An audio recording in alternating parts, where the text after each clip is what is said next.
G'day. Will work from home mean the end of job exclusivity?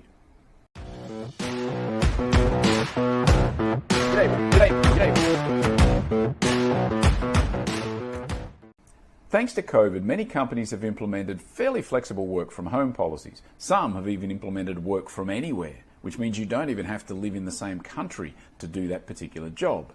And obviously not every job can be done from home, but for those that can, it raises some interesting questions for their employers, because there's an expectation of many employers, certainly if they're hiring someone in a more senior role, that that person is going to devote all of their time and effort to the job at hand. They're not going to have another job. And certainly in my contract, I've got a clause that says I will devote all of my business time and effort to the duties. The expectation there is that I'm not going to have another job. Now, you could argue whether that's really practical in this day and age, pre-COVID even. You could also argue potentially whether it's even enforceable. I honestly don't know. But if everybody starts working from home, or for those that do start working from home, it almost becomes impossible and impractical to enforce a policy like that. So you're potentially going to have employees that will now be doing two jobs.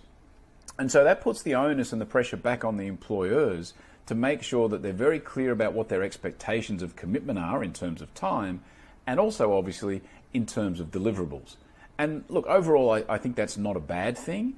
And I think you could also argue that these rules that we put in place to say you can't devote your energies and efforts to something else are probably not necessary anyway in many cases, and maybe not even enforceable, and maybe certainly not practical.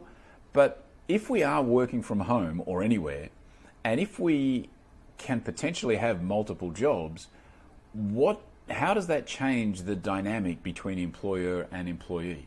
I think it raises some interesting moral, ethical type of questions in terms of your time, commitment and effort and energies towards your employer. What do you think? Do let me know your thoughts in the comments below. I do thank you for your time. I will be back again tomorrow. See ya.